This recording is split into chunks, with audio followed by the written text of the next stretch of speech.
here in New York. I don't know where everyone else is right now. Most people are in New York. We have a few California people on the call. Thank you so much for joining us tonight. This is the first time we've done something like this. So we're all kind of excited and curious. I've never been to something like this, so maybe some of you have. So I'm kind of excited to see how this is going to go.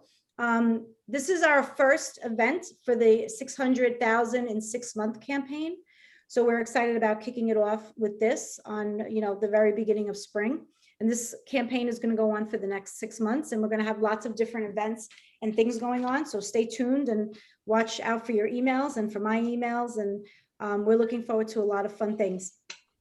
Thank you so much for the board members that are on the call today, their families. I see a lot of familiar faces here, so I want to thank them very much. I want to thank Sarah and Black Ankle Winery for hosting this today for us and doing this virtual wine tasting. We, to say the least, this has been a very difficult and challenging year for everybody. March 12th of 2020, I said, guys, pack your stuff for 2 weeks. We'll be right back in school in 2 weeks. So just take your stuff home for 2 weeks. And, here we are almost a year later. And thankfully, we were able to open up school in September safely with all the teachers.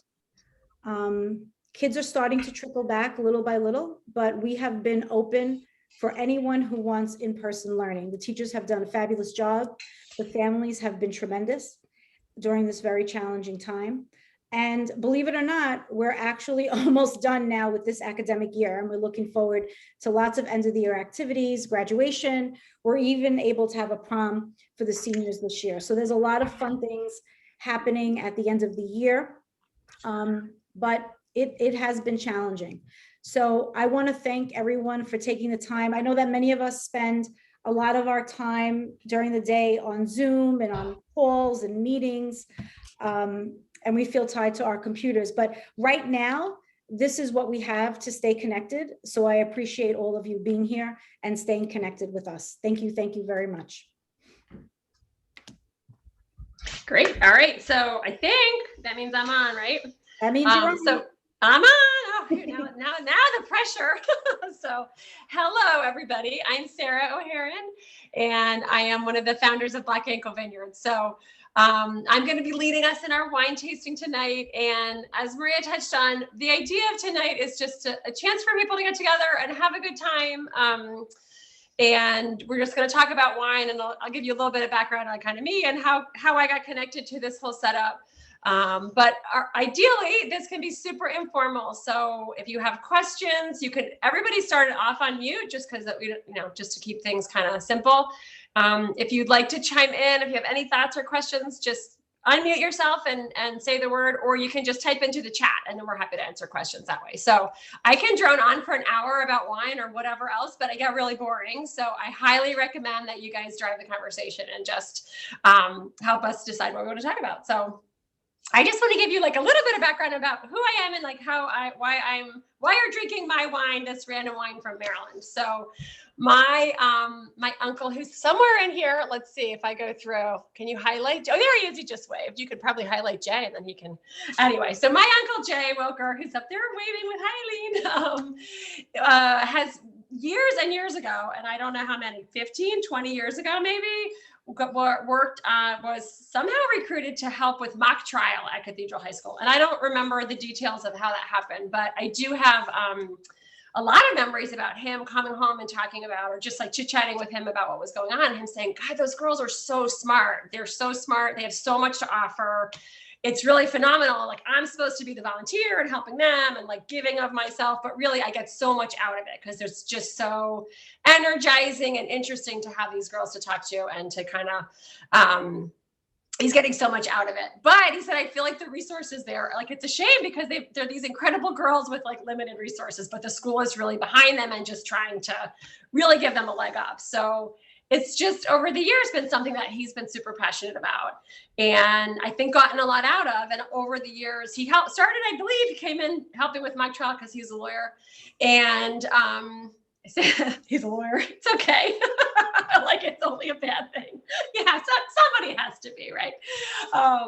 And then he got on the board, and I think he's now like, promote himself to emeritus of the board. He has some association with the school still. So anyway, so really it's through my uncle, who is very involved with Cathedral High School, and has been a big supporter of us starting this whole vineyard and the whole vineyard campaign. So he called me a little while ago and said, hey, we're kicking off this big capital campaign and this big project. What we're trying to do for the school is just make sure that these girls in this really, really tough year still have an ability to go to school. Anybody who needs financial aid can get financial aid, and we can really kind of keep the school solvent and keep these girls, giving them this great opportunity. So one of the things that we thought would be fun for a kickoff would just be to have a wine tasting. So since I had a winery and I have this kind of tangential connection to the school, we decided we would do it. So that's kind of the quick backstory. I'm going to skip ahead and say, let's open your wine, because it's much more fun if you feel like you can be tasting wine. And then I can tell you more about us and how we got to be here. So the first wine I recommend that you try is your white wine, which is, we just call it VGV.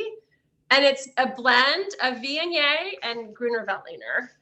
It's kind of a strange blend, but we grow these two different grapes. And so we can mix them up however we want. So it's 50% Viognier. Viognier is traditionally a French grape.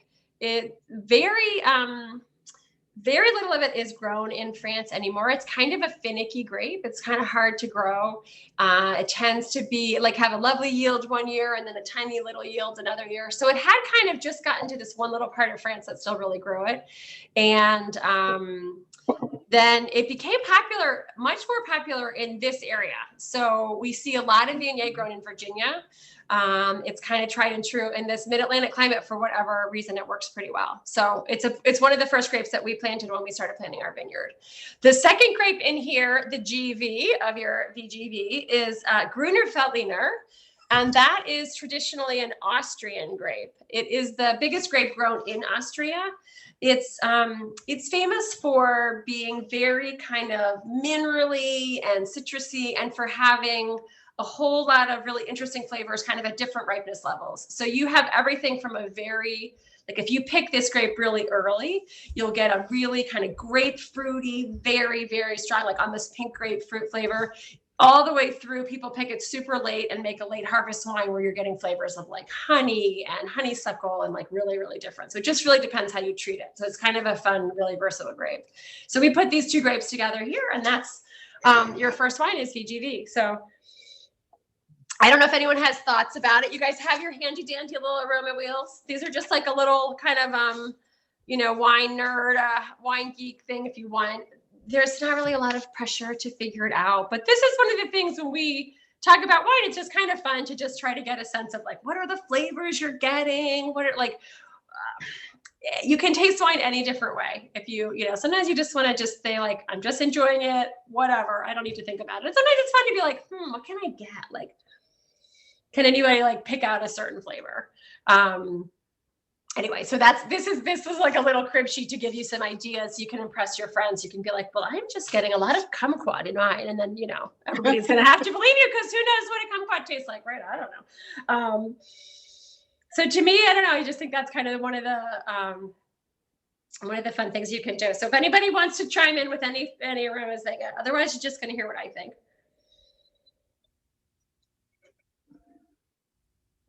So I'm going to do how to taste wine 101 for anybody who I don't know how into wine everybody is here, but when you have a new wine, the first thing you can kind of do is just smell it and not swirl your glass. Just smell it alone, because you're going to get one whole set of aromas that are the kind of more effervescent, the more volatile, the ones that are more approachable. They're going to smell those first. And then you just take it and you can just swirl it around. And that really is like, it's really, it's kind of like silly wine thing, but it actually does make a difference. And what happens here is you're just exposing the wine to a lot more oxygen. So you're going to just, it's pulling up, you're gonna have like a whole different set of smells and aromas that have become available to you, I guess, that you can find when you swirl it. So that's gonna kind of make it another interesting. So I'm getting a little bit of like, kind of like white peaches, maybe a little like wildflowers. That's kind of a,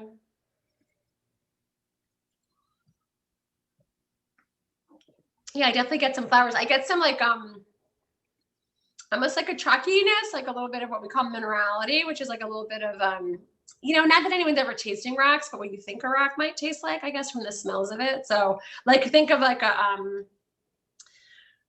a granite after a rainstorm. Like, I feel like I get some of that smell. Anyway, so you could just taste along as you go and just see what you think and chime in if you have thoughts about it or if anybody's pairing it with anything else. Do I hear somebody saying something? Tell us a little bit about the vineyard. I noticed that this wine was produced to 147 cases. That's pretty small if memory serves. Just tell us about how big the place is and what the production is. Just give us a feel for that. Okay, great. So Black Ankle Vineyards was the creation of my husband and I. We had been business consultants and we just decided we wanted to do something different. So we love the outdoors. We love food and wine. We don't really mind getting dirty and kind of wanted to see if we could kind of pull all those things together. So we spent about a year looking for farmland. We're from Maryland. This is where most of my family is. So we wanted to stay in this area.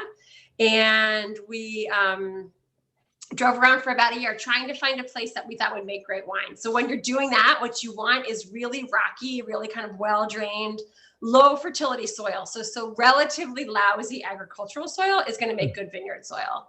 So the farm we bought is in Mount Airy, which is, it's about an hour west of Baltimore. So I'm just going to use New York as my center point, since I know that a lot of folks are in New York. So if you're driving south on 95, if you got to 695, which is the Baltimore Beltway, and you headed west, in about an hour, you could be at our place. So we're kind of in the center of the state, although Maryland's a weird shape, so it's hard to have a center. And the vineyard is, the property is just shy of 150 acres, big kind of rolling hillsides. And we have now about 56 acres of grapevines planted there. So we are an estate winery, so we just grow everything ourselves. We grow 13 different varieties of grapes. So Viognier is one, Gruner Veltliner is one. The wines you'll see in the grapes that you'll see in your red wine, which are Merlot and Malbec, those we grow. We grow most of the kind of Bordeaux reds, and then these whites and a few others. So yeah, we are relatively small production. We'll bottle about 7,500 cases this year, which in the scheme of, you know, I don't want to say real wineries, but kind of big wineries is teeny tiny. It's very boutique. It's not the smallest winery in the world, but it's it's definitely on the small side. And so we have been in business. Well, we bought the farm in 2002, and we planted our first vineyards in 2003 and 2004. And this Gruner Veltliner, for instance, when we planted it, we put in half an acre of Gruner Veltliner, which was as many vines as we could find. It was a very popular variety of grape in Austria, but it had not really been planted in the United States almost at all. When we put it in, we hunted down from the nursery as many grapes as we could get, as many vines as we could get, rather. We ended up with a half an acre. And at the time, it was the largest planting in the United States. I mean, it's just not. It has gotten kind of more popular now. So there are some bigger places, including a vineyard in New Jersey that makes some really nice Gruners that are friends of ours. So we have since put in another 5 or 6 acres. So we have more of it now, but it's definitely on a small production level. Great. Does that answer your question? Any other questions? Yes, very much. That's very helpful. Thank you. Yeah, sure. Where does Maryland fit in the kind of wine geography? Is it a growing state in terms of production? Growing in terms of like, is our industry growing or Yeah. it really is. So when we started this whole undertaking, we started kind of the idea and the planning in 2000, and then really started looking for land and getting serious about it 2001. At the time, there were 12 wineries in the state, and there hadn't really been a new winery for probably 20 years. It just hadn't, there was like a little industry, but it was pretty small and pretty fringe, I guess. And when we wanted to do everything from scratch. So we found our own farm and we planted all of our own grapes, and we kind of built it all up. So by the time we got our license to make wine, which was not till 2006 or 2005 rather, I think we were the 22nd licensee or something. So it had started booming already at that time. And now we've got over 100 wineries in the state. So Maryland is a small state. We're not a huge agricultural state. So we're never going to be sort of massive in terms of production levels, but it is definitely a growing industry here. We're seeing more and more folks come in. And I think it's one of those things which you've seen, if you're into local wine, you've paid attention in New York, first in the Finger Lakes and then on Long Island, where you start to see some people kind of get into it and have some success and make good wines, then more and more people are suddenly interested in kind of jumping on that. It just takes a few people willing to take some big risks, I guess, to make that appeal to other people. So when we started out doing this, we were committed to making kind of expensive, dry, sort of more European style table wines. And that was not the industry at all. We had this little tiny industry, and it was much more focused on kind of like a lot of sweet wines, a lot of fruit wines. So like peach and blueberry and raspberry and kind of fun stuff, but not wines like this, not the kind of wines that we liked to drink. And people kind of had the sense that was just the climate and that's what we really had to do. And we didn't think that was the case. So we decided we were going to just try this, and it's worked well. And so as we've been successful, more and more folks have come along and said, well, if those guys can do it, surely we can do it. And so we're seeing the industry grow and grow. And so we've been in business now, we've been selling wine since 2008. So it's kind of a long time horizon between when you first plant or you start to look for land, and then it's about 3 years before the grapes yield at all. And then another kind of year and a half to make the wine, and then sort of on from there. So we've been selling for over 10 years, 12 years, almost 13 years. So. Well, Yeah. I have to compliment you. This wine is great. Oh, great. Thanks. Really, really terrific. Would you serve it with seafood or light dishes, or how do you think about positioning it in your household? I think of it, yes. I think it is on the lighter side as far as what you'd want to pair with it. So I think kind of citrusy things. I think seafood would be good. I think you could do a cream sauce, like a lighter side cream sauce. And I think that it would hold up well with that. Somebody talked about pairing it with Parmesan, which I think would be great. I think that would actually be really nice. Or even a Manchego. I'm also just reading what people are tasting with, but I think because it is a little more on the delicate spectrum as far as flavors go. It could last a few years. It's not a wine I'd age for a long time. It doesn't have that kind of heft that's going to make it want to age, but I think it would be great with a lot of dishes kind of now. And Gruner Veltliner is nice in that it tends to be very approachable for food. It tends to you can often pair it with kind of things with a little bit of spice. Wine and spiciness tend to struggle, but this is one that could stand up to something with like a little bit of a kick to it, I think. Sarah, would it be okay if I shared a couple photos? Yeah, sure. Yep. Let's see if I can- Fine with me. So I think she's got some glamour shots from the vineyard. Yeah. Yeah. So in the great, and I can walk you through what else there. Oh yeah, so that's a picture of our place. So you can see kind of the rolling hillsides, and then this is our little barn. There's our little barn. There's our no longer there other barn. It's always changing, yeah. And then I've got So. And how do you build your reputation? Do you compete in contests for this? We don't now. In the very beginning, we did. There's kind of there's a Maryland Governor's Cup, and there's sort of some competitions that do that. When we first started, we did enter our wines in the Maryland Governor's Cup, and we won the first couple of years we were there. We actually won it before we were even open. And so we kind of made like a big splash in like, in our little tiny world, we made a relatively big splash. That it kind of helped us get started.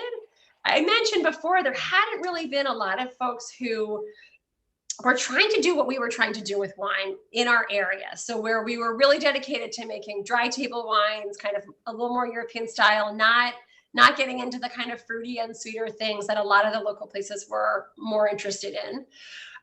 So when we came along and we had this kind of lineup of wines, we got a lot of excitement just mostly from the restaurant industry and then from kind of the local press. So like, we're not going to set the nation on fire, but the Washington Post and Washingtonian Magazine and kind of the local magazines were pretty excited by us because it was just something that people hadn't done. And we kind of just landed right in this moment where the whole local food and locavore movement was really kind of heating up, and people were just it's kind of old hat now to think about where your food comes from and to be interested in stuff that's locally sourced. But that was like a hot new idea in 2008, or relatively. So, well, we had this wine that was really grown right in Maryland, because a lot of places that are making wine will grow some fruit and then ship some fruit in from California or from South America even, or from other states. And so like we were the only estate winery in the state, so where we really grow everything on our own properties.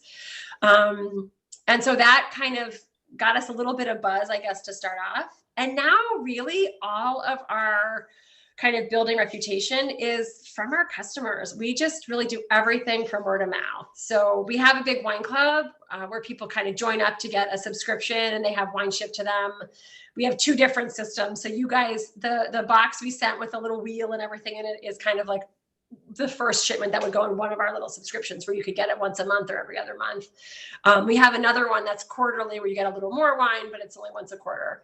And so those folks tend to tell their friends and have people over, and then tell their friends and have people over, and come out to the vineyard. And it really has just kind of spiraled out from there. So our goal, when we talk about sort of our marketing and what we want to do, we just say like we want to give people a good product and a great experience when they come out, and then ideally they'll spread it to their friends. And so far that's been kind of what we've done. So you're selling mostly to the club or partly to wholesalers or local restaurants, or how do you think about that?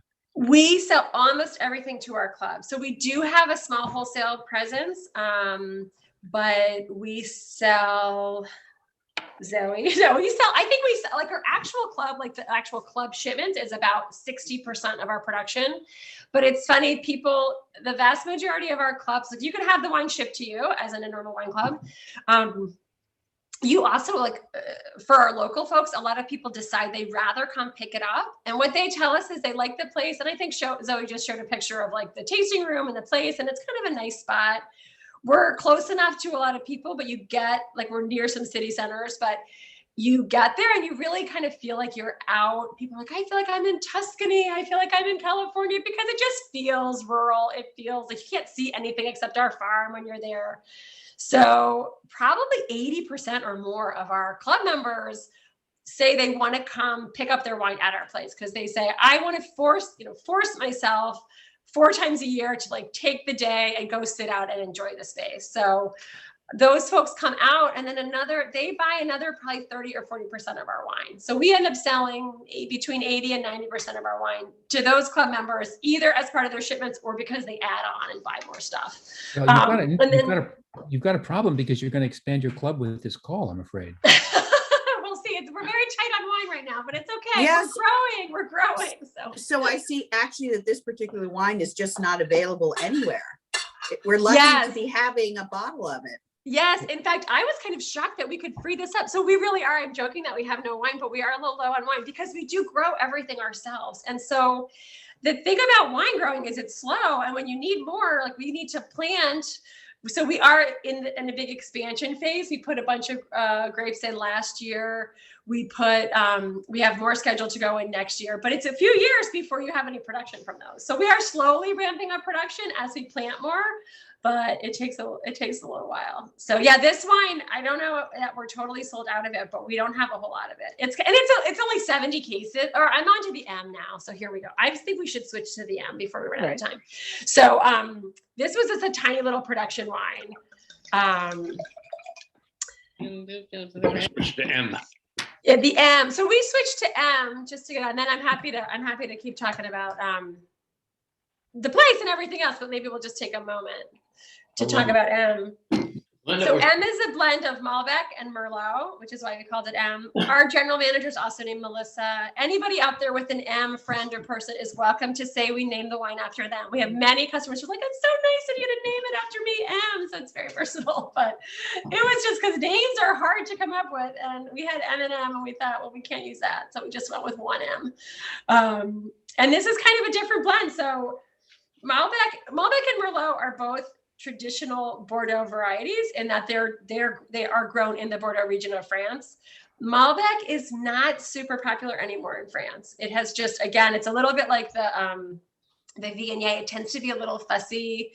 It, I don't know, for whatever reason, it's more or less fallen out of favor. You're much more likely in Bordeaux. You hear a lot of Cabernet Sauvignon, you hear Merlot, Cabernet Franc, Petit Verdot. Those are kind of the more popular, I guess, Bordeaux varieties, but Malbec's in there, and it is one that we grow. So, and Malbec often is kind of makes a very juicy, kind of fruity, very approachable wine, but it's a little simple.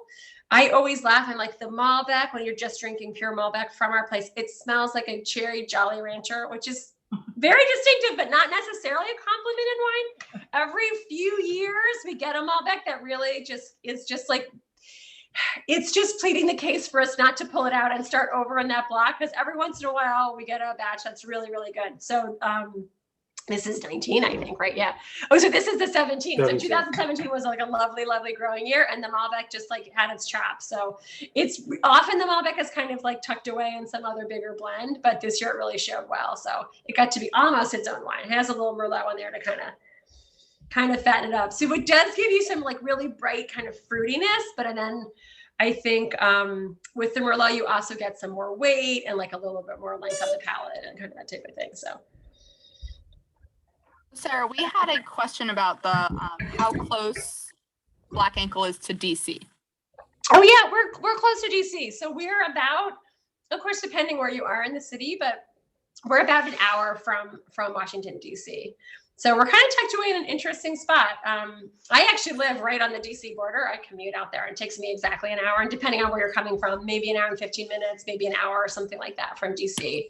We're also about an hour from Baltimore. And then we're about 20, 25 minutes from Frederick, which is not a major metropolis. I realize nobody's thinking Frederick as a big city, but Frederick is a really cute kind of old town. So people do sometimes come and make a weekend and hang out. It's famous for its antique shops, and there's a bunch of good restaurants there. It's kind of like a little mini, I feel like I don't know if you're familiar with like Alexandria, which has that kind of like old towny feel. Anyway, Frederick is sort of like that. So it's a nice little spot. We're kind of tucked away.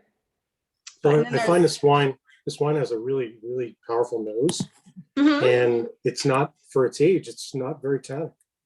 It's really smooth. Yeah. Very Great. good. Great. Thanks. Great notes. Yeah. Very good. Thanks, Joe. There's my uncle. I got the plug over there. You can It is, the nose is definitely shut. So get out your Roma wheel and you can come up with, how did you come up with the name and what do you do with the leftover wine? The short answer on our name is that we are on Black Ankle Road, which is so bizarre, but and the history of why it's called Black Ankle, we don't know. We have done a bunch of research to try to find out. The best guess is there was kind of a Native American trail that ran between Mount Airy and Damascus, whatever. So like somewhere along near where we are. And it was called the Black Ankle Trail. And our road runs sort of near where that trail would have gone. But it was, when we decided to start this, it was actually like the closing attorney when we were buying the land. She's like, you have to call it Black Ankle because stomping the grapes, all those Black Ankles. And it was the name that stuck with us. So it's kind of a weird name. I feel like you kind of love the name or you hate the name, but you can remember it, which is key. For many years after, and Jay, you'll appreciate this, after we decided to name it Black Ankle, my father did not like the name. He'd be like, oh, no, they don't have it. They don't have a name yet. They're still working, because he could not. He was like, Black Ankle? That's so strange. So some people like it and some people don't, but we have stuck with it. But we like to say it's an homage to the years of people stomping the grapes by foot. We do not stomp the grapes by foot anymore. We have machines for that, but that's kind of why we decided to call it Black Ankle. And we don't have any leftover wine. Everything ends up bottled. So I don't have an answer for that, because it hasn't really happened. Yeah. I mean, if we make something that we really hate, we find things to do with it. I suppose that once we picked something really early and we had somebody turn that into to like a brandy, but pretty much everything ends up in the bottle. Sarah, this is Hi, Constance. Hi, Sarah. How you doing? Yeah. Thank you for doing this. I have a general question. How did the last year affect how you conduct business? And I think that would be, I'd love to hear the story of how you've adapted, because obviously you have, and you're still succeeding. Yeah. So of course it was an interesting year for us as well as everybody else. And we had to, like everybody, we had to kind of rethink a lot of things. So our business we talked a lot about how our business is pretty grounded on people coming to our place and wanting to spend time there. So when for us in Maryland, we were kind of completely shut down for about 2 months. So March through the middle of March through the middle of May, you practically couldn't leave your house. Because we were a farm, we were considered an essential business, which is kind of funny. I felt like was sort of cheating, but we weren't open for people to come and hang out, but we could do like curbside pickups, and we were allowed to do deliveries and that kind of thing. The kind of wine liquor regulators really loosened up on what they would let us do as far as bringing wine to people. So it used to be that we had to always ship like UPS or FedEx or something. And then now we can do I can deliver it to your house. So that we kind of just switched our model where we said, great, we'll deliver wine to people. We will figure out ways to let people come and do a curbside pickup. So we would stand on the side, we would stand in our driveway with wine and just put it in people's cars. And that was kind of early days when people were really, really unsure about how is this virus spreading and how dangerous was it and what could we do and all of that. So starting kind of middle of May, we were able to be open for outdoor space. So we were super lucky in that we do have this big farm. We have a lot of outdoor space. We took the 2 months that we were totally closed and expanded our patio. So we have and I think the pictures we have that we're showing are pre-patio. So they don't show it, but we have we have kind of a big open space out front, and we tripled the size of it. So there's a big area where we've got shade and you can be outside and you can spread out. So we were really able to, you can kind of see it here. Oh yeah, it's there. This is it. Well, you can't tell how big it is. It's enormous. It doesn't look that big in the picture, but that's a pretty far shot.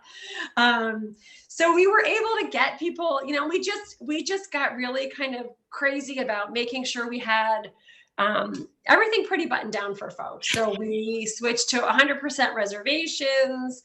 We keep track of anybody who's been there for kind of contact tracing reasons. We've got, when you come, you've got your table. We know who's there. It's all set ahead of time. And then it's all very spaced out. So it has worked out remarkably well for us in that people are just looking for places to go. They want to get outside. They want to feel comfortable. And we have kind of over the years built this reputation for being a little uptight. How do I say it nicely? So we're pretty buttoned down in our winemaking and in our club. And so people, I think, had a lot of confidence that when we said hey, these are our cleaning protocols, this is our spacing, this is how we're going to do it, this is some of the tables and stuff, they felt like they could believe us and it was going to be safe. So we've had a lot of people come out, and we have lots of customers who've just known us for a long time, and they feel like now that they can make a reservation and set the time, and they can, they just feel comfortable coming. And we used to only be open on weekends, and now we're open 7 days a week. And I was there the other day and people were sitting there with a bottle of wine and they were on like a conference call. And I was just cracking up. I was like, why not? You know, here you are. Like, they had the boring yellow background, so it looked like they could be home, but I knew where they were. So it was pretty funny. So yeah. Tessa talks like her. Yeah. That's very, yeah. Sarah, we also have a question about the wineries around us that surround Black Ankle. So are there many wineries? Are they, what do they produce compared to what we produce? Yeah, somebody's gonna have their come on down for your board meeting. So there is a little bit of a I guess a cluster of wineries near us. Yeah, it's kind of all across the board what they produce. So there are a few that make wines kind of similar to ours as far as styles. There's a huge place near us that's called Berry Wine, and they make all kinds of fruit stuff. They have these massive jazz festivals and parties. Like, they have an awesome business, but it's very, very different from ours. We're kind of a little more calm and quiet, and we do music on a Friday night, but it's like one guy and a guitar and mellow. You know, we're like a little more kind of chill overall. A lot of like kids playing soccer in the field out front and kind of family-ish, but so it depends. There's definitely like a little trail. So Maryland has done a lot of work with the Wineries Association to piece together little trails of wineries so you can kind of go and make a day of it.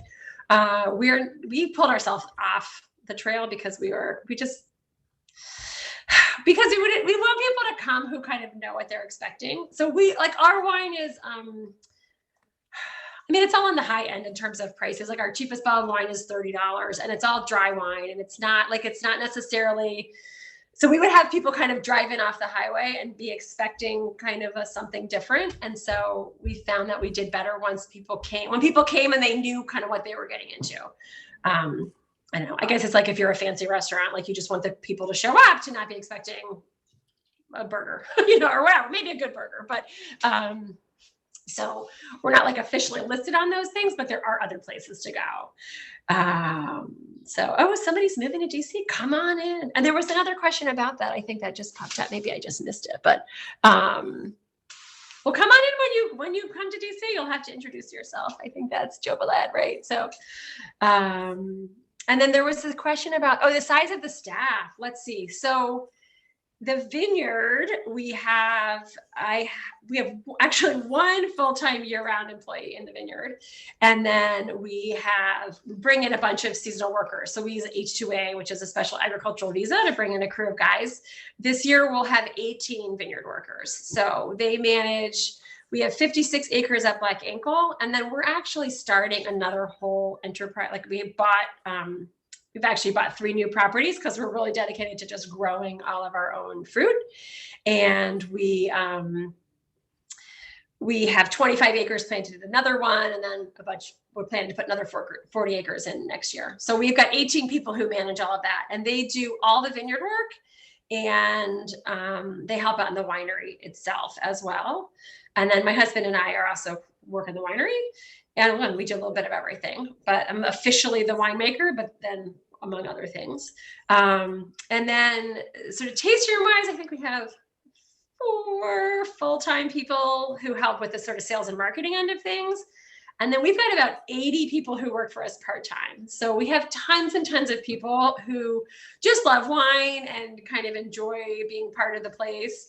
And it's a mix of kind of young people who are maybe in school or kind of just like looking for a job, and a few people for whom it's like kind of a weekend job, like they just love wine and they just want a second job mostly for fun, and then a bunch of retired people. It's kind of like we have like the bookends of whatever, but and they come and those guys work for us. We've had some people who work, every day, and then a bunch of people who might work like 3 or 4 days a month, and they're really just kind of having fun, being able to like be a part of a winery, Some of our retired folks are far and away our best salespeople because they just like sit and talk about wine with people and share it. And it's just like a hobby for them. And then, people have a great time with that. So, Sarah, yeah, so it's a big mix. Yeah, Jay. This is Uncle Jay. Yeah, I have a question. Don't you have a Spanish Mexican connection too? Is that still going? So our vineyard crew is basically all from Mexico. Our vineyard manager is Mexican, or he's American citizen now, but he's a Mexican whatever heritage, and he has lived in the United States for a long time, but he just became a citizen like 2 years ago. And he, pretty much all of our vineyard staff is somehow in the web of relationships of his. So we have a bunch of his nephews, and then their brothers-in-law, and then his wife's brother and his brother.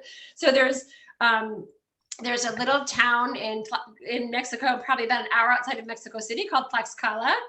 And we like to joke that we are the #1 employer in Tlaxcala, Mexico, because all of our crew kind of comes from this one place. So, and it's because everybody's like a friend and a relative or whatever, and he kind of manages all that. So yes, that's our H2A guys. Those are the vineyard guys. And now don't you run the bottling in Spanish, and aren't your kids all Spanish speaking?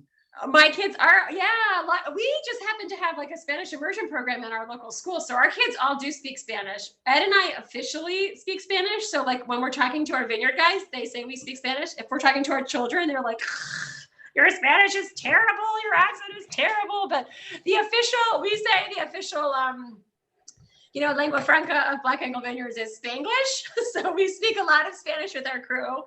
Some folks speak some English on the crew, but we speak to them in Spanish.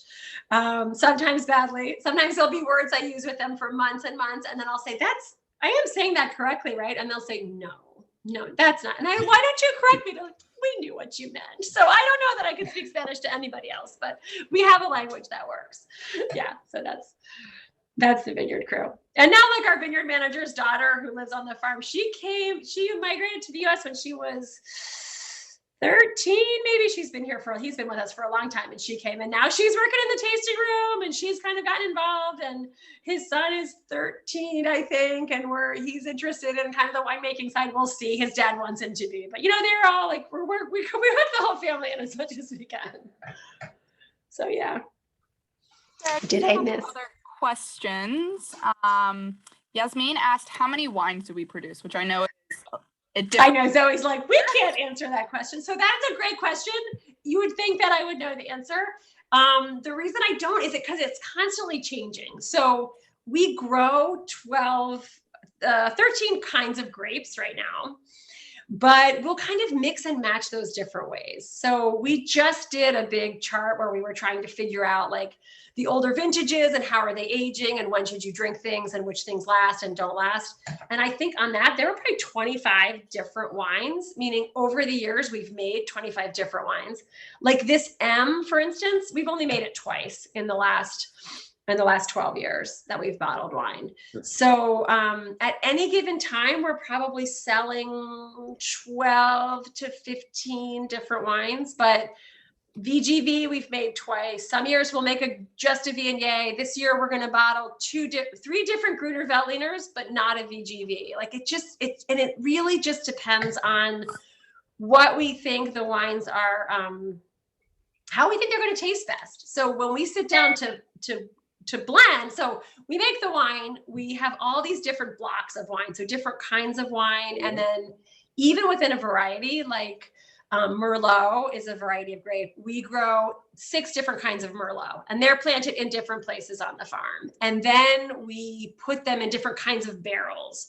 So by the time we get all those combinations in, we'll sit down to blend when we figure out how we're going to put the wines together. We'll have 100 or 120 different things to taste. And then we'll kind of slice and dice those different ways. So there are probably 8 wines we almost always make, and then we'll just might mix and match different ways for different years. And it really just depends on what the vintage did, what the growing season was like, which wines are behaving better or worse, what we think. So I know it's a very dodgy answer, but that's why. So it just depends on the year. Yeah.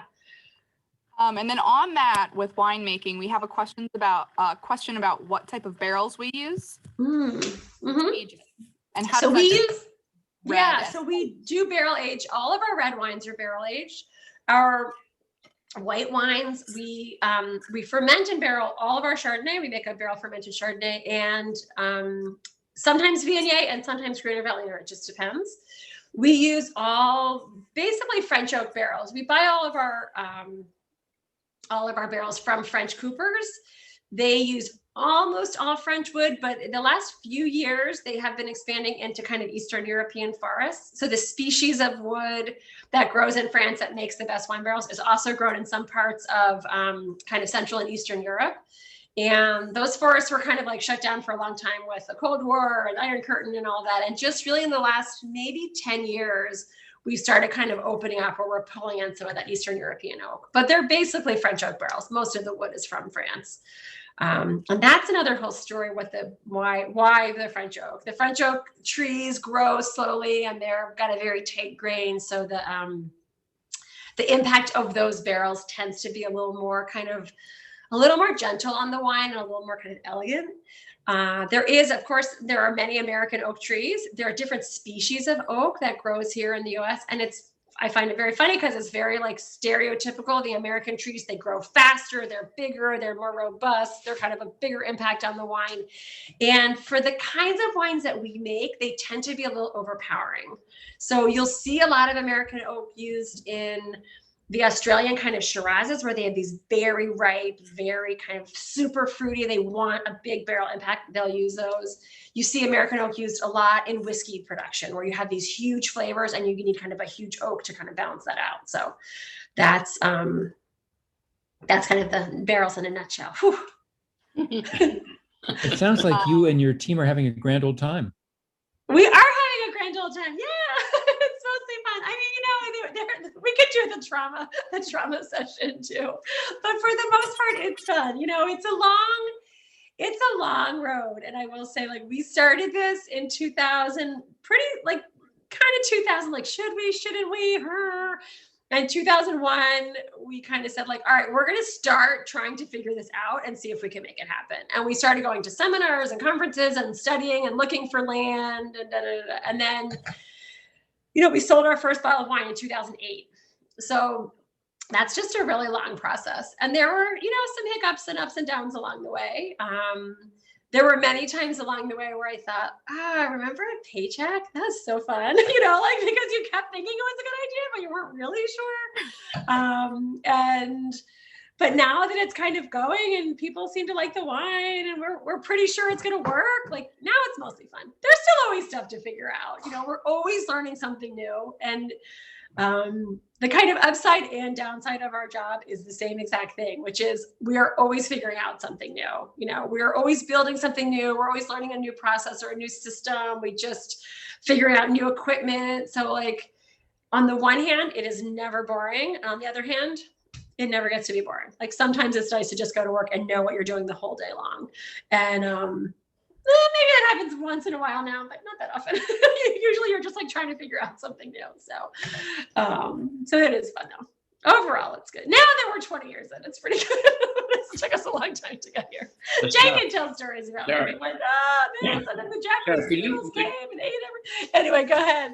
Sarah, could you mention the connection you have to Pomanac on Long Island? Yes.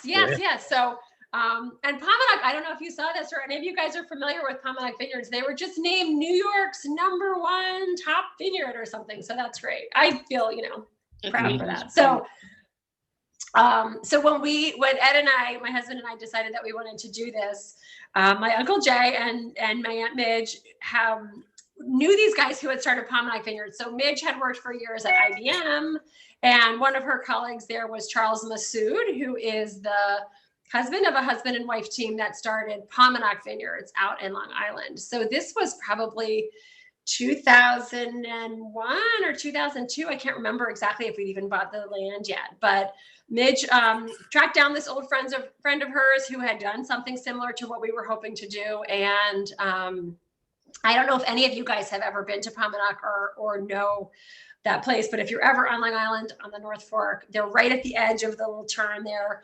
And Charles and Ursula, who started that vineyard, are just some of the warmest, nicest, like, most welcoming people you could ever meet. And they took us out and they spent an entire afternoon with us. And speaking of Parmesan, I remember it was one of the coolest things ever. They had this enormous wheel of Parmesan cheese that they set on the table, and we just like hacked away at it and ate these big chunks of it with their wine. And they kind of gave us a huge rundown on like what were we doing? Could it happen? How do you start a winery from scratch? Like, would it all make sense? Kind of the whole thing. So that was like a big kind of, I guess,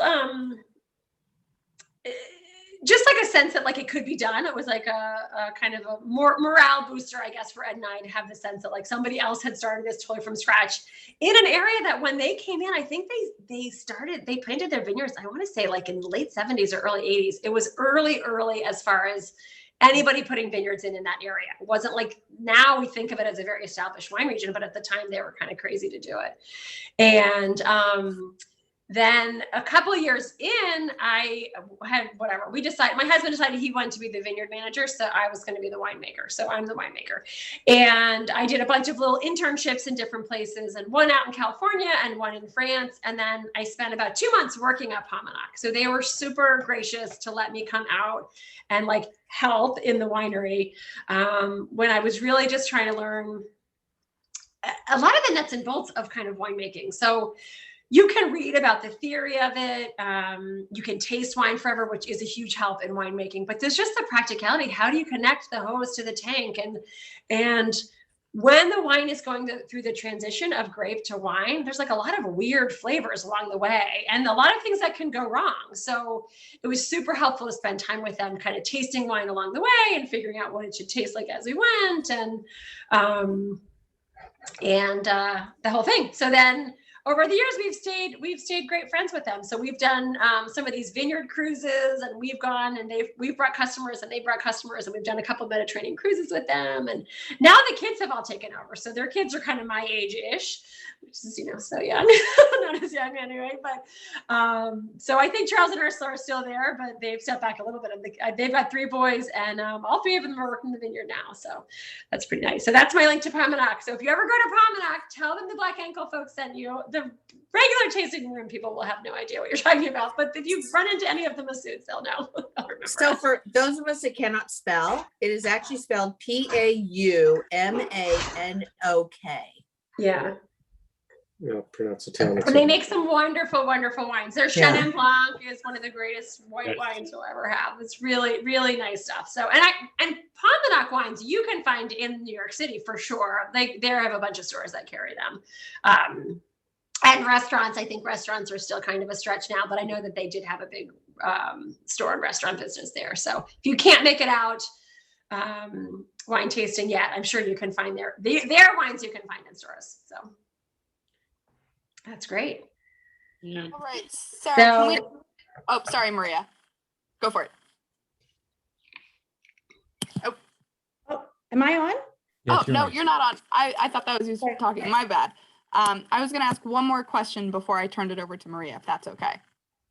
Sure. Yeah. I know we're running out of time here. I mean, I told you I could talk forever, but we're supposed to let everyone go in an hour. So we'll officially let you go, let Maria close things up. Yeah. So what was your question? So the last question I have is, how long do you think the wines will keep while they're unopened or unopened? So the VGV, it's not made to be a super long aging wine, but you could certainly hang on to it for a couple of years. I think you could drink it 23, 2024 maybe, and then I would drink it. I mean, I don't think it's necessarily getting better and better, but it will be fine for a couple of years. The M could certainly age a lot longer than that. So the M, I think as it ages, you'll see that it's not super tannic now, but the tannins will kind of soften out a little bit. You'll get it like a little bit more of a smoother taste, but that's certainly, I mean, you could easily be drinking that in, I would say 10 years. So you could say 2027 or something. You could leave that for a while. It depends on the wine, of course, but for those 2 wines, that's what I would say for these. And if anyone has any questions, how should they reach out to us? Oh, email Zoe. How's that? You can always, you can email Black Ankle. So if you have specific questions for me, you can, info@Black Ankle, just say you have a question for me, or Sarah@Black Ankle, and it will get to me. Or if you have general questions, you can just hop on our website. We have, blackankle.com. And you can certainly find more, which does remind me, I have sort of an apology to make, which is we sent all this out, all of the stuff that you got, and we just only talked about ourselves, and everything we sent you, we totally forgot to write anything about the school. And I had it in my head to like connect our information and Cathedral's information. We just like got in our usual habit of like sending out the Black Ankle stuff. So sorry if the package you got felt like Black Ankle salesy and not linked to what we were actually doing here, but we just got in our autopilot. So, but anyway. Okay, that's why we're here. So we're okay. I did realize after we sent it, like, wait a minute, what are we doing? I hope people realize where this came from anyway. So we're new at this too. All right, This so was I'm great. gonna This was spotlight great. Maria. This was a lot of fun. It was fantastic. Sarah, you're great. Zoe, you're a wonderful behind the scenes person and in front She's of an A's. Oh, yeah, I love it. Yeah, very good. This was really, really educational for me. I loved it. I love the wine. I'm looking forward to wrapping up the bottle. Not tonight. We have work tomorrow. But this was fantastic. And I'm already like thinking, what week during the summer am I going down to Maryland? And I'm definitely coming to visit you, Sarah. Fantastic. So it's a quick drive, so I want to do that. So I want to thank everyone for being here tonight. You know, your participation in events like this, or your commitment to the school and your constant support of the school allows us to do everything that we can do, especially right now where so many families are being impacted by COVID. So many people, parents have been out of work, and there's just a lot of students have felt the impact of COVID directly, like many of us have as well. So being able to do things like this and counting on all of you for your constant support allows us to keep Cathedral moving, to keep going, to keep the rigor there, to keep the excellence there, and to keep the mission alive, which to me is the most important thing that I do every single day when I go to work and I look at these girls, and I know that everything that we're doing, even during the most challenging times, is for them, to make it better for them. So thank you so much for being here. Thank you so much for your support, for showing up. Thank you, Sarah, for hosting. Thank you to all the board members and development for being able to put this together for us. But thank you so much. I really, really appreciate it. And hopefully I'll see you at some other events that are going to happen over the next few months. Thank you. Thanks Great. to all. Maria, thanks, Maria. Thanks, Thank you. Sarah. Thank you, and thank you for inviting me. It was a lot of fun. Thanks. Thank you. Fun chatting with Thanks to everyone. Great, Thank great you evening. very much. It was Thank wonderful. you. Yep. Thanks a Okay, lot. great, great. Is she the principal? Good. Yeah. Good night to all. She's the All right, good principal. Thank you, principal. Thank you so much. Mhm. That's what it says on my door anyway, for the time That's being. good. I'm trying to end it.